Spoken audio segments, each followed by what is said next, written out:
Ini kalau untuk ibu-ibu bagaimana hadiah ini sampai Ustaz? Ada ya? Caranya? Nanti diberikan di belakang taib. Kemudian ikhwatul Islam kita lanjutkan. Bagaimana itu surga? Agar kita termotivasi dengannya. Abdullah bin Mas'ud radhiyallahu taala anhu meriwayatkan sebuah hadis yang sangat indah dari Rasulullah sallallahu alaihi wasallam tentang apa itu surga dan bagaimana orang yang terakhir sekali masuk ke dalam surga. Orang yang terakhir masuk ke dalam surga Bapak Ibu adalah orang yang sudah dibakar di dalam api neraka, kemudian dikeluarkan oleh Allah karena rahmat dan kasih sayangnya. Mereka yang tidak memiliki amalan kecuali sedikit sahaja. Kemudian dikala dia keluar dari api neraka, maka dia merasa dirinya adalah orang yang paling beruntung sedunia. Dan setiap orang yang keluar dari api neraka, maka mereka merasa orang yang paling beruntung di akhirat sana. Padahal kalau seandainya kita bandingkan dengan yang lain, dia yang paling rugi. Kenapa rugi? Karena dia yang terakhir keluar dari api neraka. Dia yang sudah lama disiksanya. Kita tidak tahu. Bisa jadi 1 abad, bisa jadi 2 abad. Labithina fiha ahqaba la yadhuquna fiha bardan wala syaraba illa hamiman wa ghassaqa jazaa'an wifaqa. Banyak di antara mereka yang tinggal di neraka berabad-abad lamanya. Artinya dia yang terakhir keluar berarti sudah berabad-abad lamanya dia berada dalam api neraka. Dikala dia keluar, dia merasa orang yang paling beruntung. Makanya di dalam masalah surga dan neraka ini ikhwatul Islam, tidak boleh kita melewati satu hari kecuali kita meminta surga kepada Allah 3 kali. Kecuali kita berlindung kepada Allah dari api neraka 3 kali. Tambah lagi doa nih. Tambah lagi. Allahumma inni as'aluka minal khairi kullih, ajilihi wa ajilih, ma alimtu minhu wa ma lam a'lam, wa a'udzu bika minasy syarri kullih, ajilihi wa ajilih, ma alimtu minhu wa ma lam a'lam. Allahumma inni as'aluka khaira ma sa'ala 'abduka wa nabiyyuka Muhammadun sallallahu alaihi wasallam, wa a'udzu bika min syarri ma 'ada minhu 'abduka wa nabiyyuka Muhammadun sallallahu alaihi wasallam. Allahumma inni as'aluka al-jannah, Allahumma inni as'aluka al-jannah, Allahumma inni as'aluka al-jannah wa ma qarraba ilaiha min qawlin aw 'amal, wa a'udzu bika minan nar, wa a'udzu bika minan nar, wa a'udzu bika minan nar. وما قرب إليها من قول أو عمل اللهم إني أسألك أن تجعل كل قضاء قضيته لي خير. Siapa yang hafal? Tapi silakan. Yang tua dulu silakan.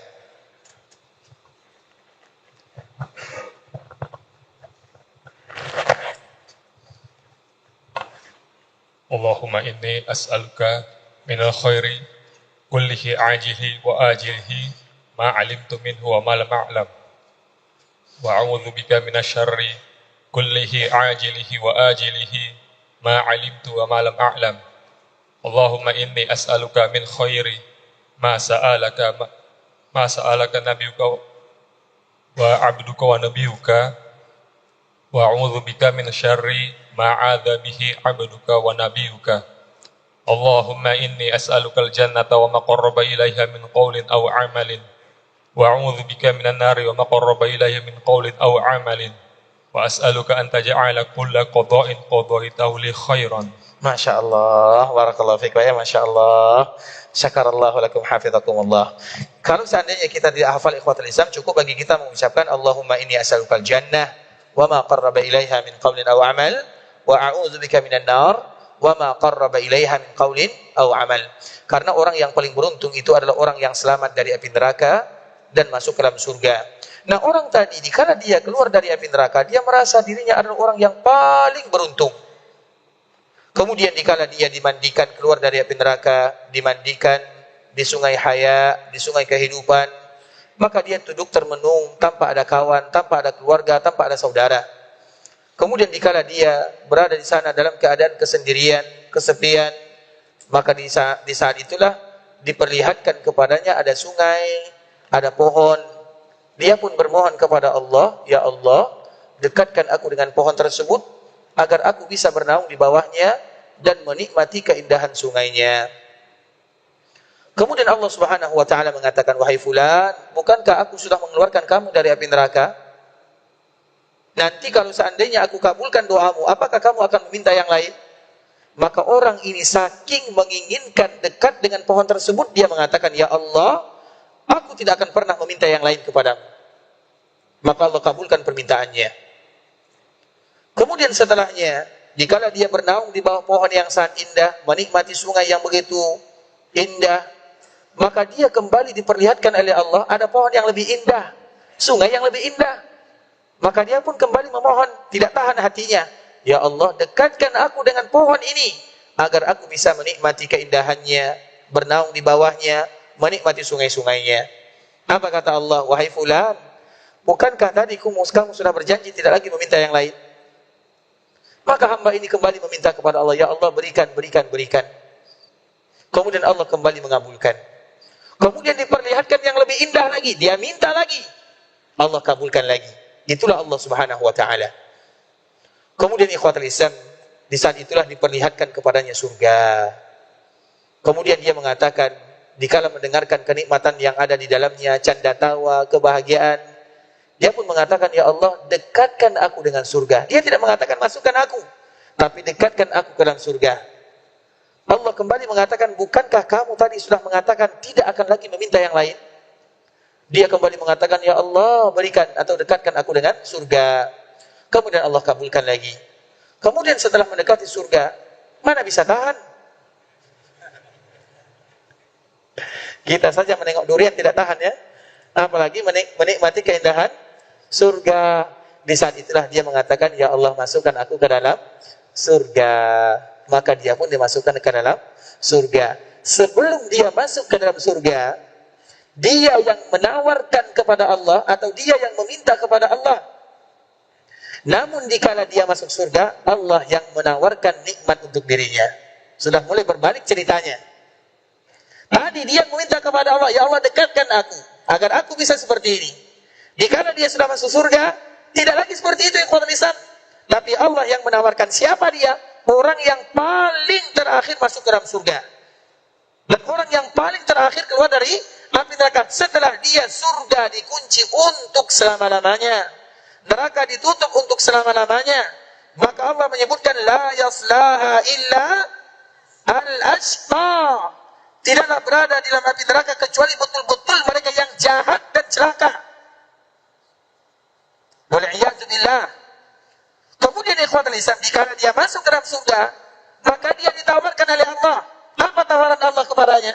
Agar kita tahu bagaimana nikmat yang ada di surga. Kalau kita tahu bagaimana nikmat yang terendah, maka kita tidak akan pernah membayangkan bagaimana nikmat yang termulia. Apa kata Allah? Wahai fulan, maukah kamu aku berikan kepadamu ibarat aku memberikan kepada seseorang dunia dan seisinya? Kalau ada yang menawarkan kepada kita, wahai fulan, Jakarta Timur ini milikmu, kita bahagia atau tidak? Ini bukan Jakarta Timur, dunia. Kemudian apa kata Allah? Apakah cukup sampai di sana? Tidak. Allah kembali mengatakan, wahai fulan, bagaimana kiranya aku lipat gandakan lagi menjadi 10 kali lipat. Sehingga orang ini merasa heran dan mengatakan, ya Allah, atastahzi'u bi. Karena tadi di awal dia meminta kepada Allah, sekarang Allah yang menawarkan dengan tawaran Allah, tawaran yang bukan main-main. Ketika Allah menawarkan kepada kita sesuatu, ikhwatul Islam, tawaran yang tidak pernah dibandingkan dengan apapun, maka berdagang dengan Allah adalah tijaratan lan tabur, perdagangan yang tidak pernah merugikan sedikit pun. Maka perbanyaklah kita berdagang dengan Allah Azza wa Jalla. Dan di antara perdagangan yang paling mulia dengan Allah Azza wa Jalla adalah anak dan keturunan.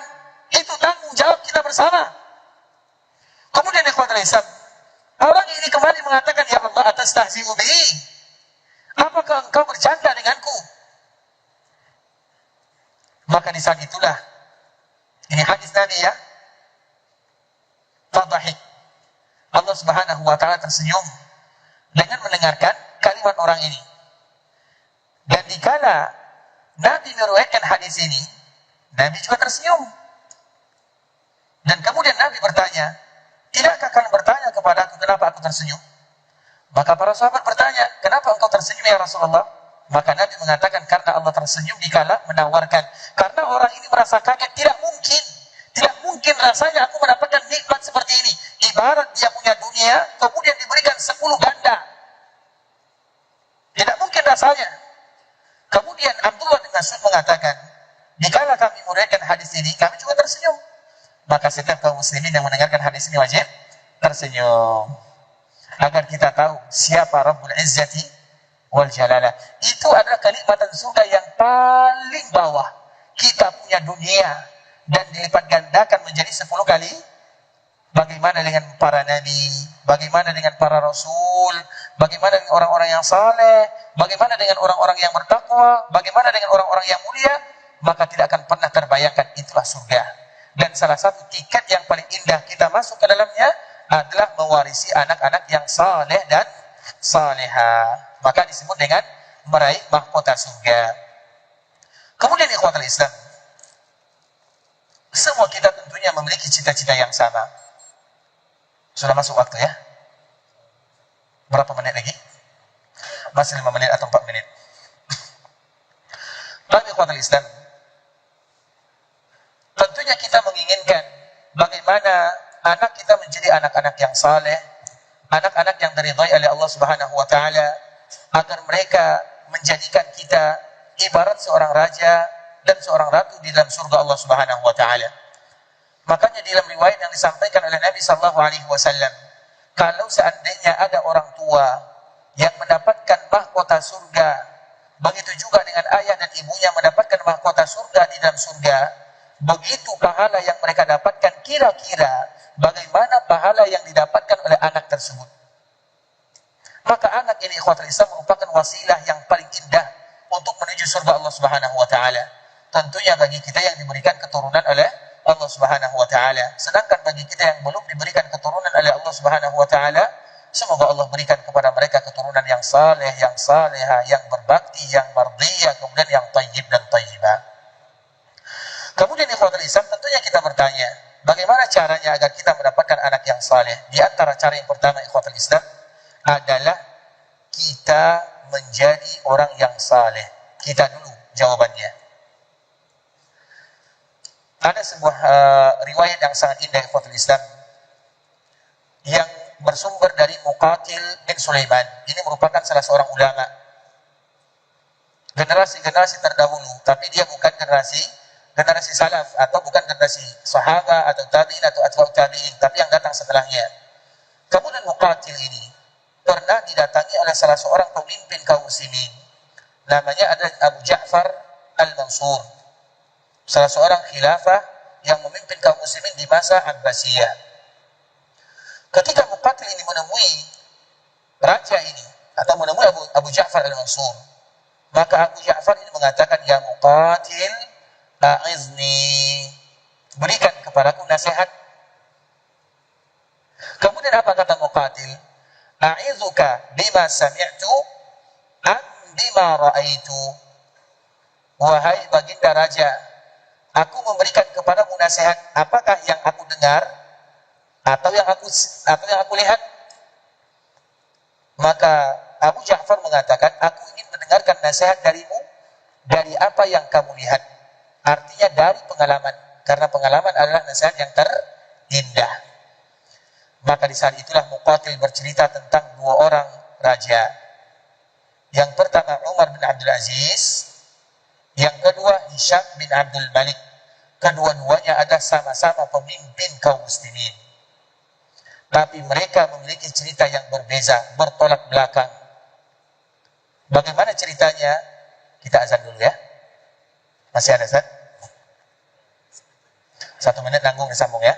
Nanti bikin penasaran. Karena tadi pengumumannya setelah azan, mungkin kita lanjutkan dulu beberapa waktu, mungkin sampai selesai lah.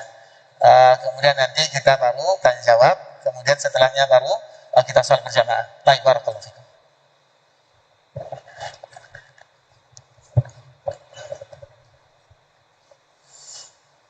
Allahu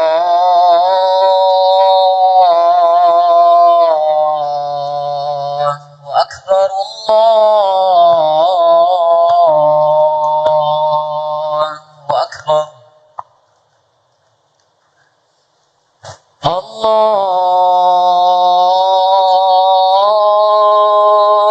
Akbar,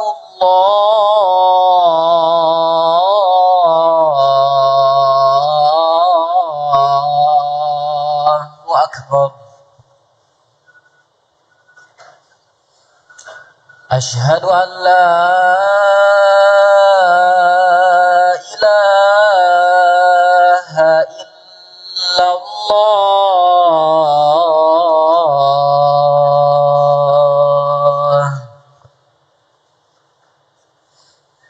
Asyhadu an la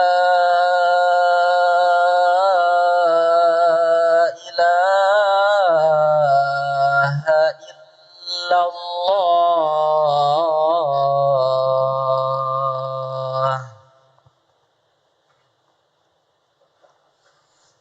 Asyhadu anna Muhammadar Rasulullah. Asyhadu anna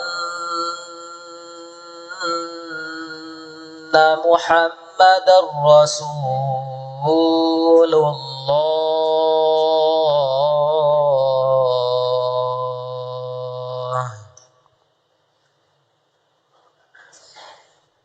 Hayya 'alas salah.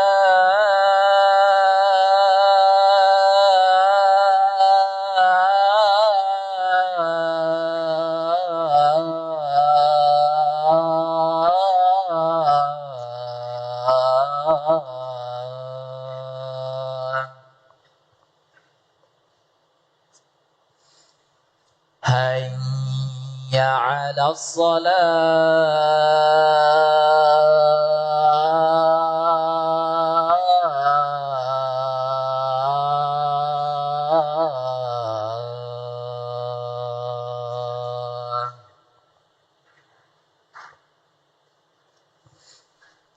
Hayya 'alal falah.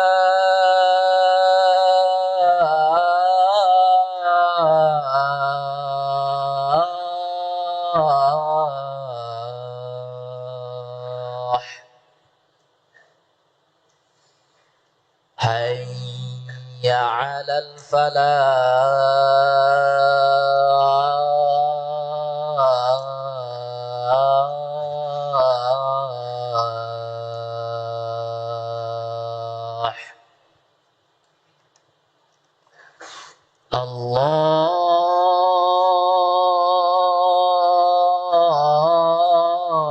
Allahu Akbar,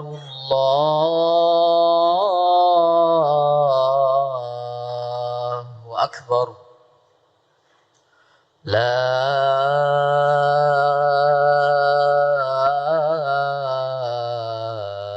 ilaha illallah.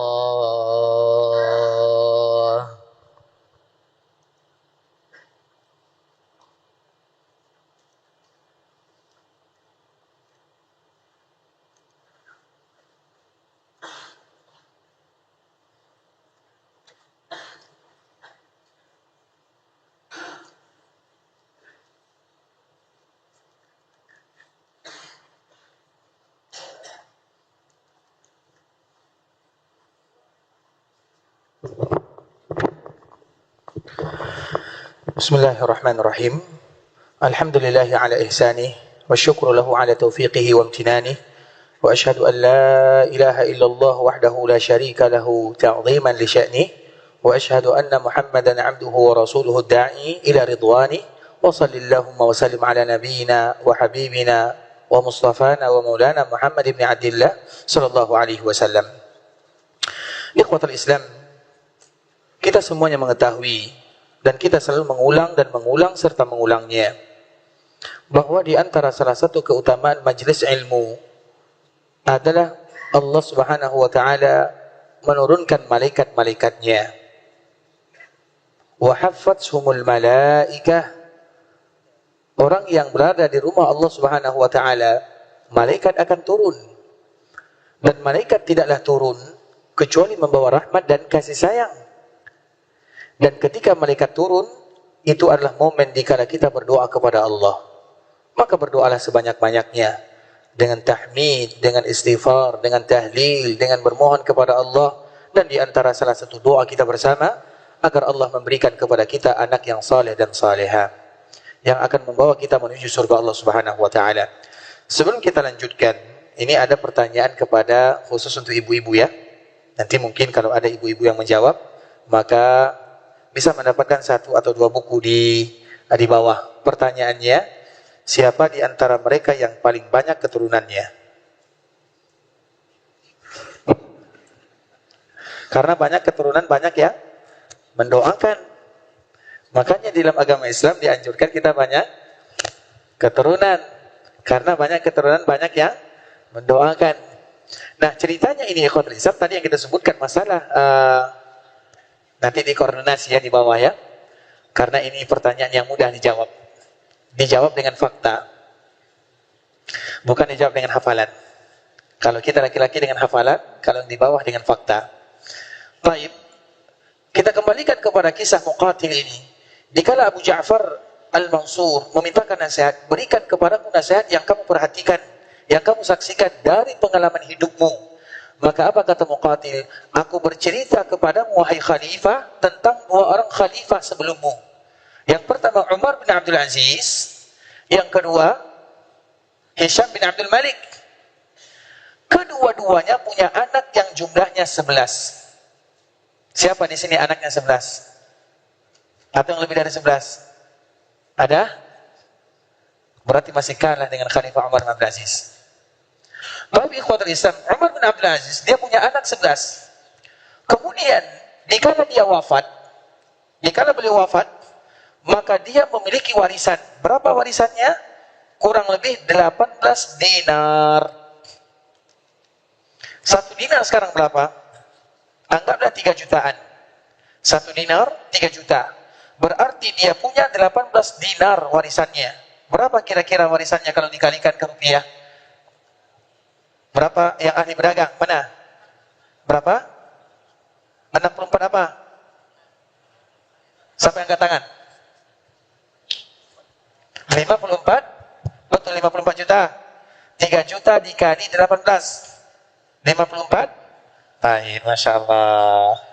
Pedagang juga kebagian ya.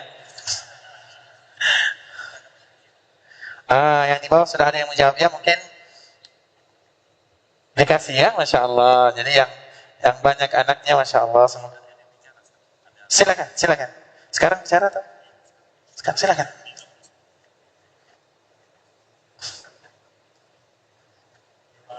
Baik Ustaz, mohon pertanyaannya apa Ustaz?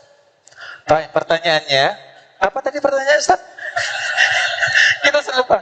Siapa yang paling banyak keturunannya?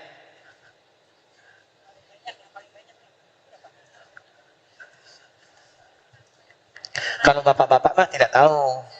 Yang tahu ibu-ibu yang biasa mengurus anak-anak kan?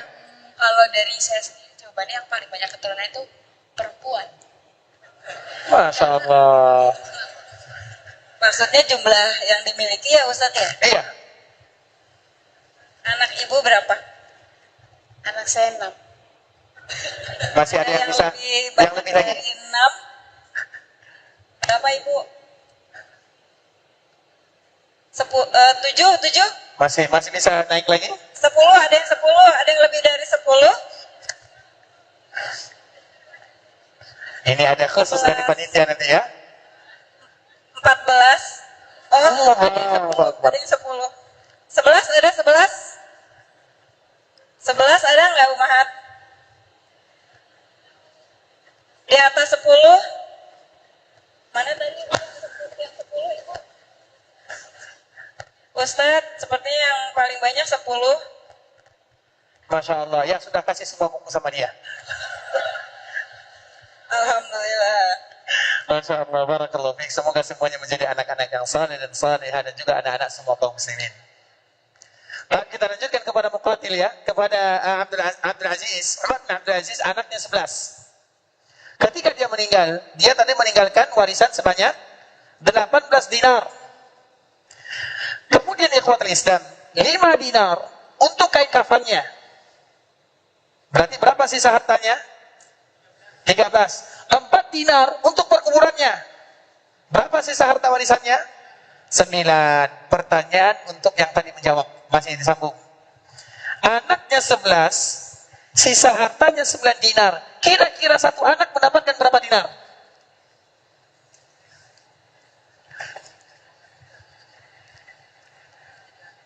Kalau dapat ini hadiahnya. Langsung kepada tadi yang menjawab. Berapa ya? 5 detik. Kamu ya? Baik, kepada ibu-ibu yang bisa menjawab. Hartanya tadi 18 dinar. Kemudian untuk kain kafannya 5 dinar, untuk perkuburannya 4 dinar. Berapa sisanya? 9 dinar. Anaknya ada 11. Berarti satu orang ini mendapatkan berapa dinar? Ibu-ibu.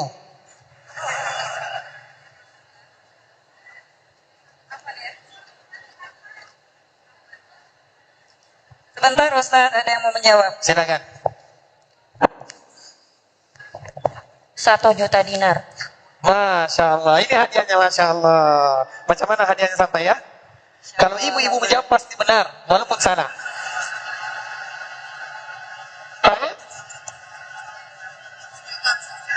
Ya? Betul atau salah jawabannya? Tapi tak boleh katakan salah.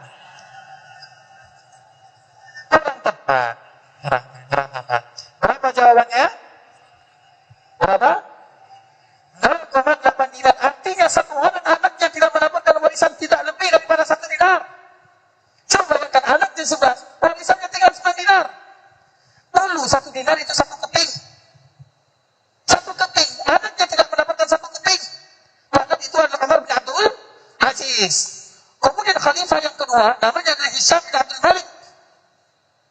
Hisham bin Abdul Malik juga memiliki anak, jumlahnya 11 orang, sama. Dan ketika Hisham bin Abdul Malik ini meninggal, maka dia memberikan atau anak-anak keturunannya, satu orang anak mendapatkan 1000 dinar. Berapa 1000 dinar? 1 juta dinar. 1 juta dikali 1 dinar berapa tadi? 3 juta. 3 juta kali 1 juta berapa? 3 miliar. Triliun atau miliar? Yang tadi yang pakai baju hitam, apa jawabannya? Triliun atau miliar? Betul, 3 triliun. Saya juga tidak tahu. Terlalu banyak angkanya. 3, kita hitung baik-baik. Kalau 3 juta dikali 3, 1 juta. Karena satu orang anak mendapatkan 1 juta dinar. 1 dinar 3 juta. 3 miliar atau 3 triliun. Berarti abang yang pakai baju hitam yang pertama kali 3 triliun itu sedikit atau banyak? Allahu Akbar, banyak sekali. Silakan. Masya Allah. Yang ini ya, Masya Allah. Berarti 3 bukan 3M ya, 3T. Kemudian, apakah kisahnya sampai di situ saja ikhwatul Islam? Tidak. Apa kata Muqatil? Kemudian setelah orang tuanya meninggal, Umar bin Abdul Aziz hanya menyisakan untuk keturunannya 9 dinar untuk 11 anak. Hisham bin Abdul Malik menyisakan untuk satu anaknya 3 triliun, jumlah anaknya 11 orang. Apa yang terjadi?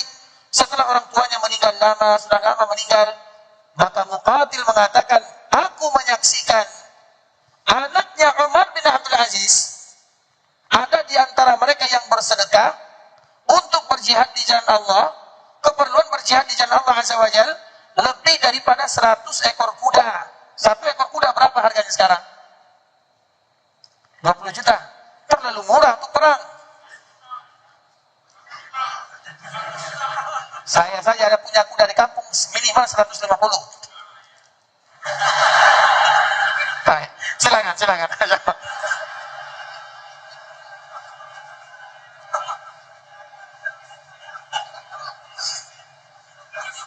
Ayyakum barakallahu fikum, syakarallahu lakum. Tapi itu kuda biasa. Kalau kuda Arab biasanya dijadikan perang itu kuda Arab. Itu 1 bisa jadi harganya 1 M. Kuda itu kuda biasa, kuda untuk bawa anak-anak untuk mainan-mainan itu baru 150, 200. Tapi kuda perang lain, apalagi kuda Arab, dan kuda yang terindah itu adalah kuda Arab. Dan kuda itu di ubun-ubunnya sudah ditulis kebaikan. Artinya tidak sama kuda biasa dengan kuda yang dijadikan untuk berjihad di jalan Allah Azza wa Jalla. Nah, Muqatil mengatakan, aku melihat anak-anak daripada Umar yang tadi hanya meninggalkan 9 dinar untuk anaknya, mewarisi atau mereka berinfak bersedekah untuk berjihad di jalan Allah Azza wa Jalla lebih daripada 100 ekor kuda. Anggaplah 1 M harganya untuk berjihad. Berapa infaknya? 100 M. Kemudian kita kembalikan kepada anaknya Hisham bin Abdul Malik. Berapa tadi satu orang mendapatkan warisan? Aku memperhatikan anaknya yatasawwalu fil aswaq. Mereka mengemis di pasar. Padahal tadi dia mendapatkan warisan berapa? 3 triliun, hidup untuk bukan 7 turunan, 70 turunan. Kalau kita hitung-hitung. Tapi apa yang dilihat oleh Muqatil bin Sulaiman, ini saja yang paling indah fakta Islam. Agar kita tahu apa yang kita tinggalkan untuk anak dan keturunan kita. Kemudian dikatakan, aku melihat mereka yatasawwalu fil aswaq. Mereka berputar di pasar-pasar kaum muslimin sambil meminta-minta. Maka ditanyakan kepada Umar bin Abdul Aziz, wahai Umar, apa yang kau tinggalkan untuk anakmu? Engkau hanya meninggalkan 9 dinar. Apa yang kau sisakan untuk mereka?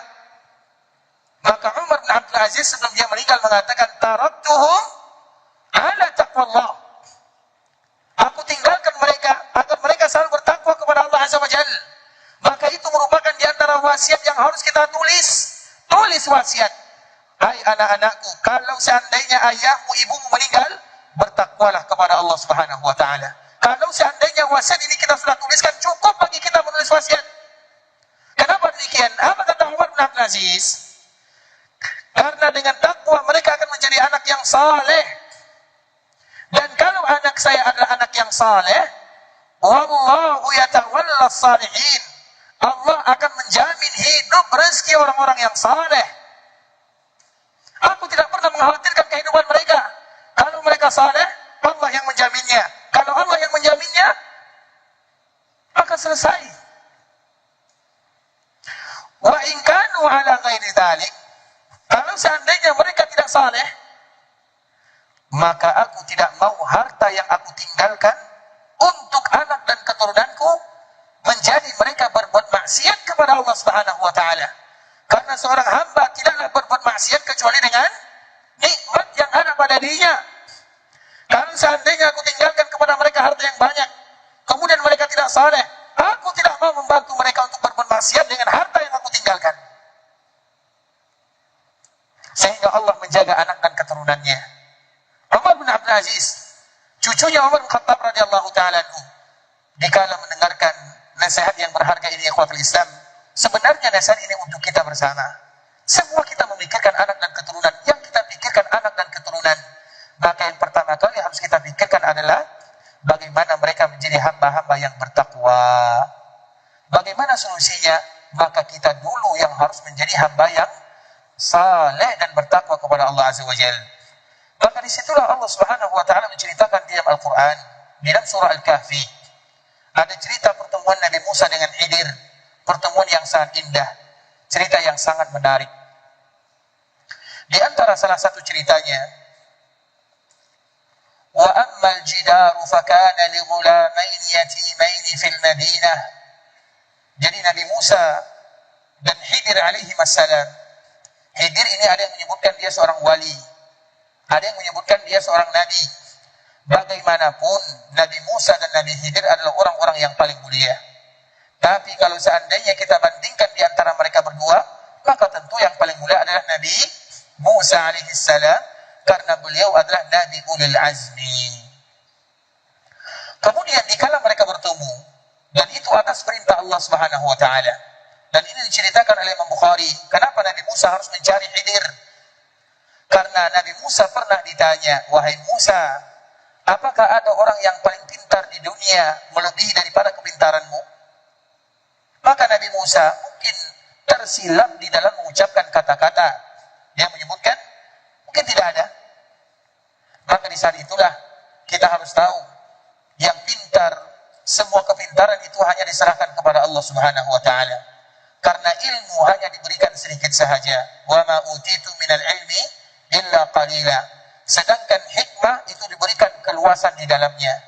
Maka kalau kita bandingkan antara ilmu dengan hikmah, mana yang kita minta kepada Allah? Hikmah, yu'til hikmata man yasha. Kalau hikmah Allah bukakan seluas-luasnya. Kalau ilmu hanya sedikit sahaja. Itu perbandingan antara ilmu dengan hikmah. Kemudian ikhwatul Islam, maka di saat itu Allah perintahkan Nabi Musa untuk bertemu dengan salah seorang hamba yang pertemuan itu akan terjadi di sana, disebutkan oleh Allah sifatnya. Maka dengan itulah Nabi Musa melakukan perjalanan untuk bertemu dengan Khidir. Kemudian ikhwatul Islam, pada akhirnya mereka melakukan perjalanan melewati samudra. Kemudian setelahnya mereka mengetahui tempat Khidir, dan Nabi Musa pun bertemu dengan Khidir. Apa kata Nabi Musa dan apa kata Nabi Khidir? Wahai Musa, sesungguhnya engkau innaka ala ilmin, sesungguhnya engkau memiliki ilmu yang aku tidak punya, dan aku memiliki ilmu yang kamu tidak punya. Karena mereka diutus kepada kaum yang berbeza. Artinya mereka punya kelebihan masing-masing. Kemudian setelahnya Nabi Musa mengatakan, aku ingin ikut denganmu. Maka Khidir mengatakan, kamu tidak akan sanggup. Aku sanggup, kata Nabi Musa. Dan kita tahu di antara salah satu sifat Nabi Musa ini orang yang kuat sekali. Kuat, betul-betul kuat ikhwatul Islam. Makanya pernah malaikat maut datang kepadanya dalam bentuk manusia, mengatakan, wahai Musa, aku akan mencabut nyawamu. Ditampar oleh Nabi Musa keluar matanya. Saking kuatnya Nabi Musa alaihissalam. Karena malaikat ini berubah menjadi atau menyamar menjadi manusia. Ketika menjadi manusia, dikatakan malaikat maut. Seolah-olah Nabi Musa menganggap itu candaan, maka dibalas dengan tamparan. Kemudian ikhwatul Islam, Nabi Musa ini mengatakan kepada Khidir, aku akan ikut denganmu. Maka Khidir mengatakan, engkau tidak akan sanggup mengikuti diriku. Nabi Musa selalu memohon, meminta kepada Khidir, aku ingin mengikutimu. Maka Khidir mengatakan, kalau kamu ingin ikut, ingat satu syaratnya, jangan bertanya apa yang akan aku lakukan. Di saat itulah mulai cerita yang sangat panjang.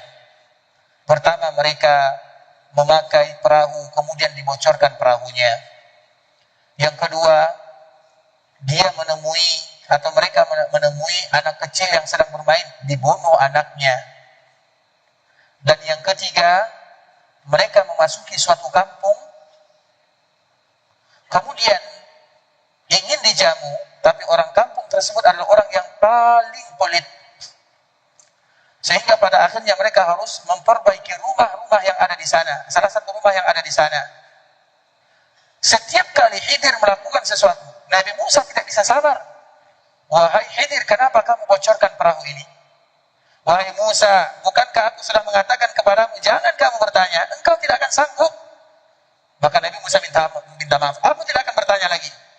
Kemudian bertemu dengan salah seorang anak kecil, dibunuh oleh Khidir. Wajar Nabi Musa bertanya, wajar. Tapi syaratnya belum atau tidak terpenuhi. Kamu jangan bertanya. Sehingga Nabi SAW mengatakan, kalau seandainya Nabi Musa tidak bertanya, maka Allah akan beritahukan kepada kita rahasia-rahasia yang sangat indah sekali. Tapi itu sudah merupakan ketentuan Allah Azza wa Jalla, bukan kekurangan pada Nabi Musa. Karena kalau kita berada di posisi Nabi Musa, kita mungkin lebih bertanya lagi. Anak yang sedang bermain dibunuh. Kita memanfaatkan, kita bawa mobil orang, kira-kira di bawah mobil orang, kemudian sampai di tempat tujuan, kita kempeskan bannya. Wajar kita bertanya. Begitu juga dengan Nabi Musa. Bertemu dengan anak, kemudian anak tersebut dibunuh, wajar Nabi Musa bertanya. Tapi Khidir mengatakan, kalau engkau bertanya lagi, maka aku tidak akan lagi mau bersamamu. Apa kata Nabi Musa? Iya, kalau aku bertanya lagi, aku tidak akan lagi bersamamu. Kemudian mereka masuk ke suatu daerah, kampung halaman. Orang kampung halaman itu adalah orang yang kedekut, yang kikir, yang bakhil, pelit semuanya. Kemudian di ujung kampung ada sebuah rumah yang akan roboh, diperbaiki oleh Khidir. Nabi Musa ini heran, kita sudah tidak dijamu, kita diusir, orang kampungnya pelit, tiba-tiba kamu bantu mereka untuk memperbaiki rumah ini. Kenapa engkau melakukan yang demikian? Apa kata Nabi Khidir atau Khidir? Hada firaqu baini pemilik. Ini merupakan perpisahan antara diriku dengan dirimu. Dan sebelum kita berpisah, aku akan sebutkan rahasianya. Apa makna yang terkandung di dalamnya? Dan makna yang terkandung di dalamnya akan kita sambung tahun depan. Baik, ikhwatul Islam, karena waktu juga yang memisahkan kita, insya Allah cerita kita dipending dulu ya. Dan karena masih ada sesi tanya jawab. Barakallahu fikum wa jazakumullahu khairan. Baik, insya Allah Ana akan bacakan pertanyaan yang insya Allah juga sesuai dengan tema yang kita bahas pada malam hari ini. Dan cukup banyak, dan Ana akan pilih pertanyaan yang semisal ya. Pertanyaan pertama, apabila kita sudah berdoa tapi belum diberikan juga keturunan, dan sekarang umur di atas 50 tahun, apakah masih bisa diberikan keturunan dan terus berdoa untuk diberikan keturunan? Syukran. Barakallahu fikum wa jazakumullahu khairan ikhwatal Islam. Nabi Ibrahim, dikala Allah berikan kepadanya Ismail, berapa umurnya? 86 tahun. 86 tahun. Kemudian antara Ismail dengan Ishaq jaraknya adalah 13 tahun. Berarti berapa umur Ibrahim dikala mendapatkan Ishaq? 86 dikala mendapatkan Ismail, tambah 13, 99, hampir 100 tahun. Tadi berapa umurnya? 50 tahun, masih ada 50 tahun lagi. Tidak ya, artinya ya Pak Islam, tentunya yang punya anak adalah rezeki dari Allah. Yang tidak punya anak, mungkin kesempatan bagi kita untuk beribadah kepada Allah Subhanahu wa Ta'ala. Makanya kalau kita perhatikan, ini terpaksa sedikit dibocorkan ya, yang masalah tentang Khidir dengan Musa. Karena pertanyaannya terpaksa bocor juga. Kenapa Khidir membunuh anak ini? Disebutkan oleh para ulama, kalau seandainya anak ini hidup, akan menjadikan orang tuanya kufur kepada Allah Subhanahu wa Ta'ala. Coba bayangkan kalau anak ini yang tadi dibunuh oleh Khidir, kalau seandainya hidup tumbuh dewasa, akan mengajak orang tuanya kufur kepada Allah. Maka Allah perintahkan, kalau dia wafat waktu kecil, maka dia akan menjadi penduduk surga. Dan orang tuanya dikala sabar, maka mereka juga akan masuk ke dalam surga. Karena tidak ada orang tua yang dipanggil buah hatinya oleh Allah, kecuali mereka adalah tiket menuju surga Allah Subhanahu wa Ta'ala. Kalau seandainya demikian bagi mereka yang punya anak dan keturunan, bagaimana kita yang tidak punya keturunan? Tentunya itu merupakan di antara bentuk cara kita selalu mengabdi kepada Allah. Dan ingat ikhwatul Islam, anak, terutama bagi kita yang belum diberikan rezeki anak oleh Allah Azza wa Jalla, kita ingat baik-baik. Salah satu hadis yang semua kita hafal, idza mata ibnu Adam inqata 'amaluhu illa min salas. Yang pertama apa? Waladin salihin yad'u lah. Apa maknanya? Anak yang saleh yang mendoakan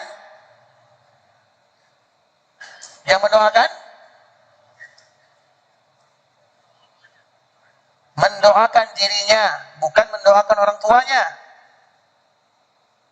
Mengapa kita memisahkan makna ini? Perhatikan baik-baik.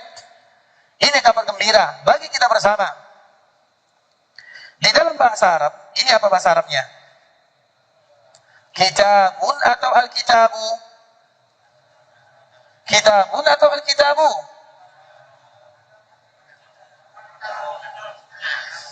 Di dalam bahasa Arab dipilih salah satu. Kalau pakai alif lam, al-kitabu. Kalau tidak menggunakan alif lam, kitabun. Tidak boleh kitabu, sebagaimana tidak boleh al-kitabun. Paham? Nah, ini bahasa Arabnya adalah al-kitabu. Kita menggunakan alif lam karena jelas kitabnya, ini kitabnya. Sesuatu yang jelas, sesuatu yang diketahui, maka biasanya menggunakan alif lam. Maka alif lam itu dinamakan dengan alif lam al-ma'rifah. Apa arti alif lam al-ma'rifah?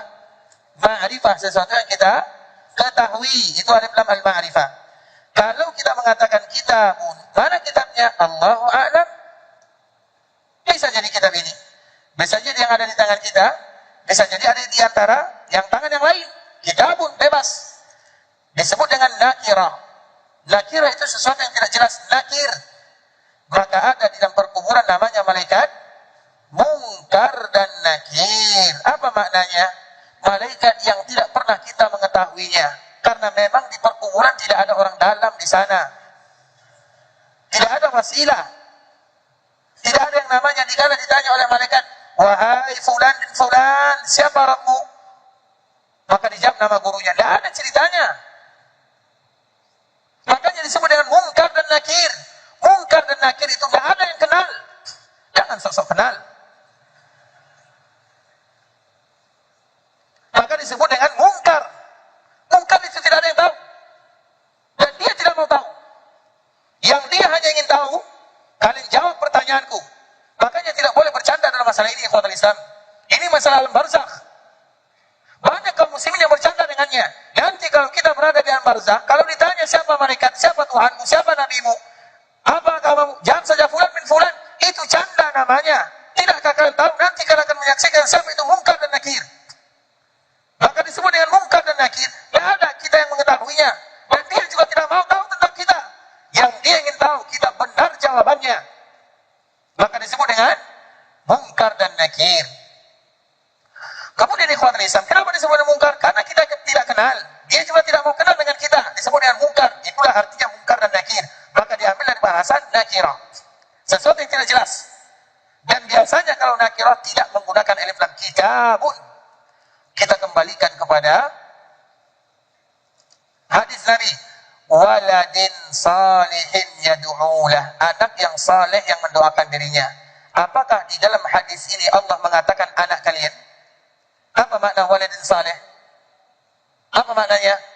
Waladin ini nakirah atau ma'rifah? Siapa jawab? Apa jawabannya? Kenapa nakirah? Tidak diawali dengan alif lam. Artinya apa? Waladin saleh.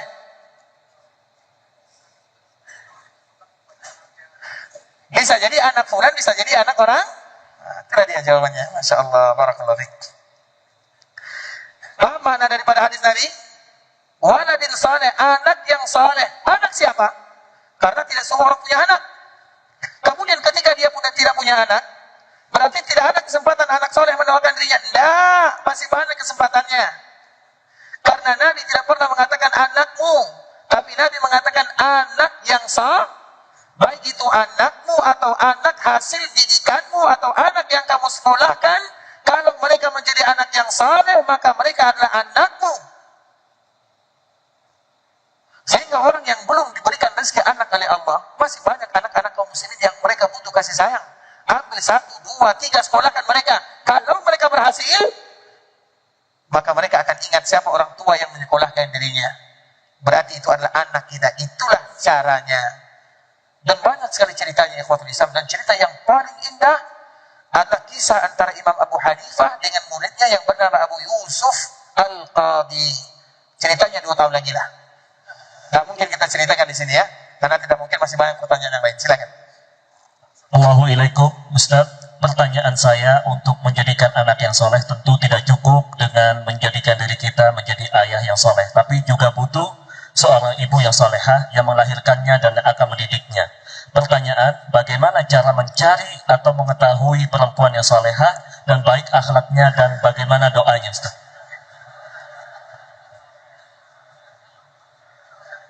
Siapa yang bertanya, angkat tangan? Yang berani? Siapa yang bertanya? Gak ada yang ngaku? Padahal saya mau kasih hadiah. Baik, semua kita menginginkan yang demikian. Ingin mendapatkan istri yang salehah, yang kaya, keturunannya bagus, cantik jelita. Siapa tidak mau? Tapi apakah mungkin semuanya terkumpul?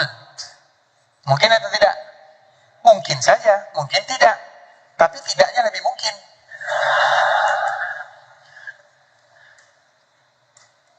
Karena yang sempurna hanyalah Sang Pencipta sahaja. Oleh karena itulah kita harus sadar, Kita ini sempurna atau tidak? Kita ingin mencari yang soleh, kita nurul soleh. Kita ukur dengan diri kita sendiri, maka disebut dengan satu kufu ya, satu kufu. Makanya sebagaimana kita punya kekurangan, istri-istri kita atau wanita-wanita kaum muslimin mereka juga punya kelebihan.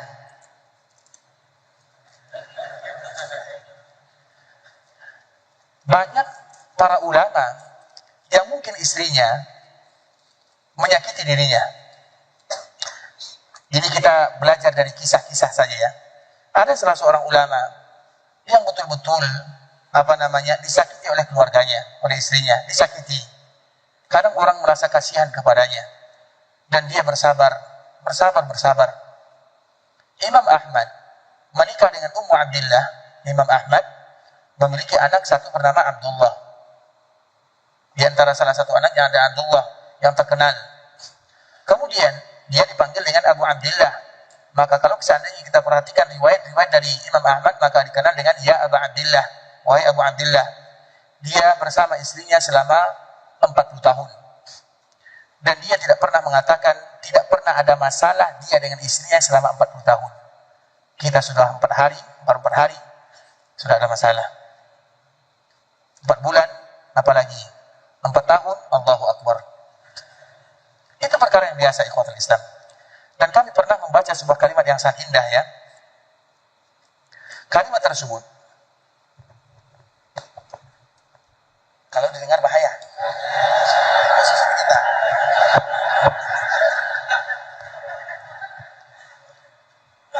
Sesungguhnya, tidak dengar kan? Sama bawah kan?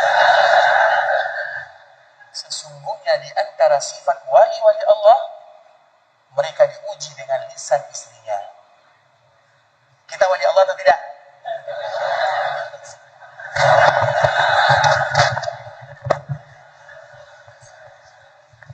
Semua kita menginginkan yang terbaik di ikhwatul Islam. Siapa yang tidak mau?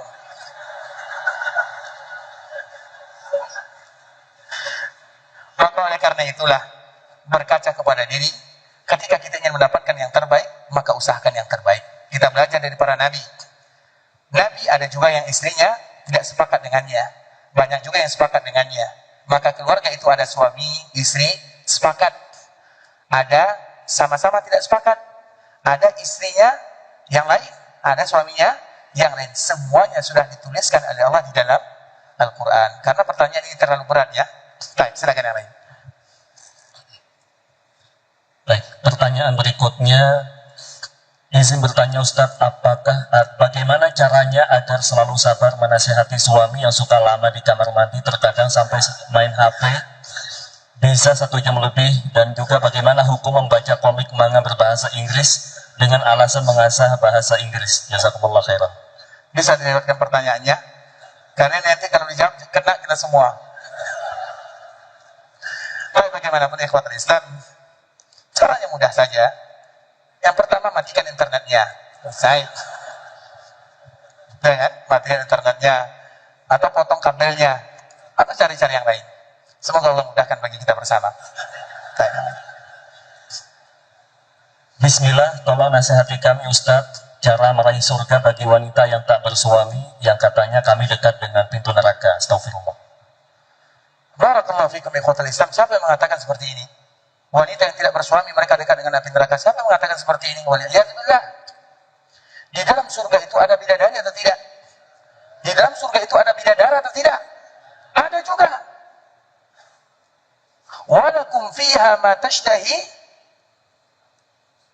Dan di dalam surga itu apa yang kalian inginkan?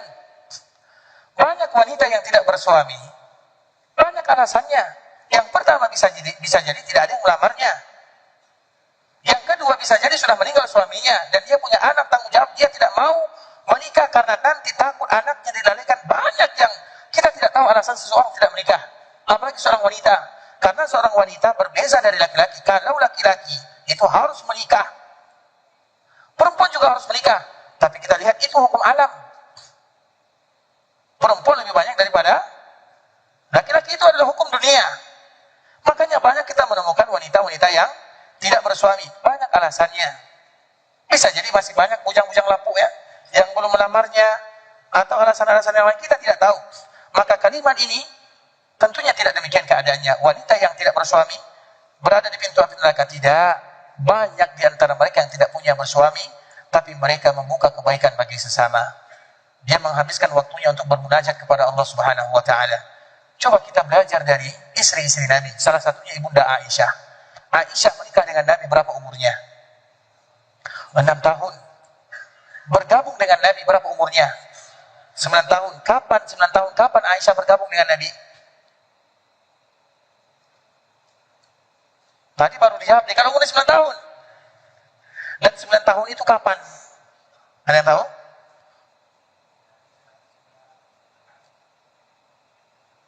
Ketika Aisyah sudah haid ya, sudah balik ya. Ya bisa nanti katakan salah. Masya Allah, barakallahu fiik. Yaitu ketika tahun kedua Hijriah. Tahun kedua Hijriah. Masalah Aisyah sudah datang bulan itu bukan urusan kita tidak tahu. Pada tahun kedua Hijriah, artinya tahun pertama belum lagi, tahun kedua baru bergabung. Kemudian Aisyah bersama Nabi berapa tahun kira-kira setelah bergabung? Berapa umur Aisyah dikala Nabi wafat? Berapa umur Aisyah dikala Nabi wafat? Berapa? Yang lain?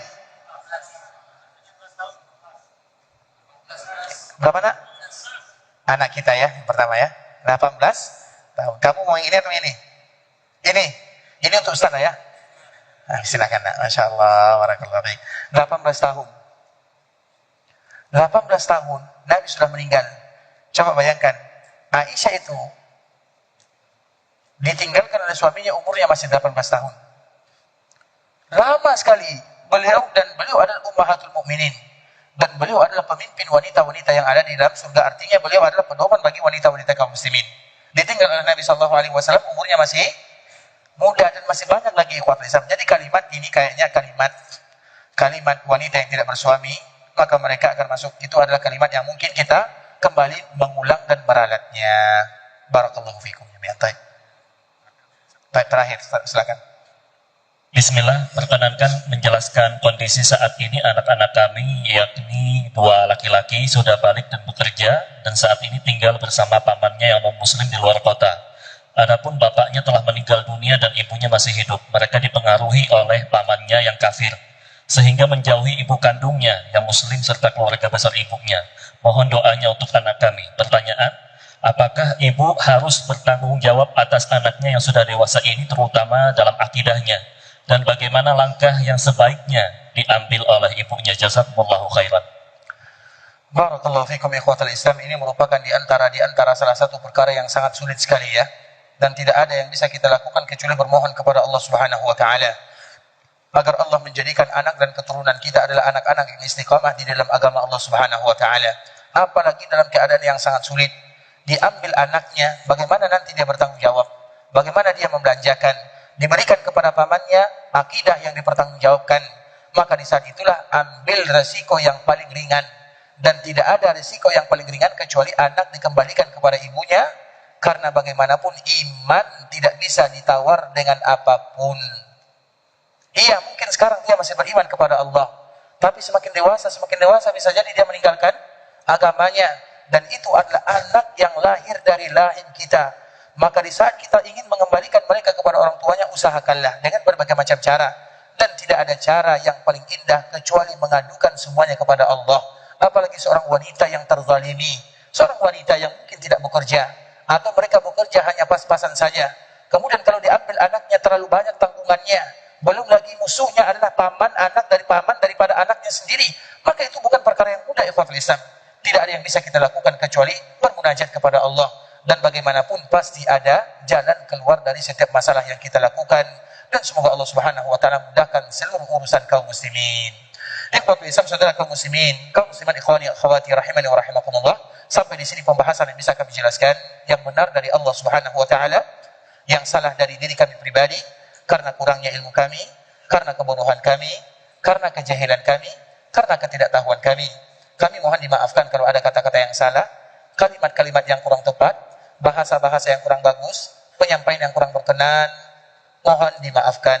Dan kita selalu berharap bermohon kepada Allah, tidaklah kita berada di rumah Allah Subhanahu wa taala ini kecuali agar dosa kita semuanya diampunkan oleh Allah Subhanahu wa taala, diberikan kemudahan dalam setiap urusan kita, diberikan kepada kita rezeki yang halal dan thayyibah, dan dimudahkan kita untuk menuju surga Allah Subhanahu wa taala dari anak yang saleh dan salehat. Kita tutup dengan doa kafaratul majlis. Subhanakallahumma bihamdika asyhadu an la ilaha illa anta astaghfiruka wa atubu ilaik. Wa sallallahu wa sallim ala nabiyyina wa habibina wa khalilina wa sayyidina Muhammadin wa ala alihi wa sahbihi wa sallam tasliman katsiran. Assalamualaikum warahmatullahi wabarakatuh.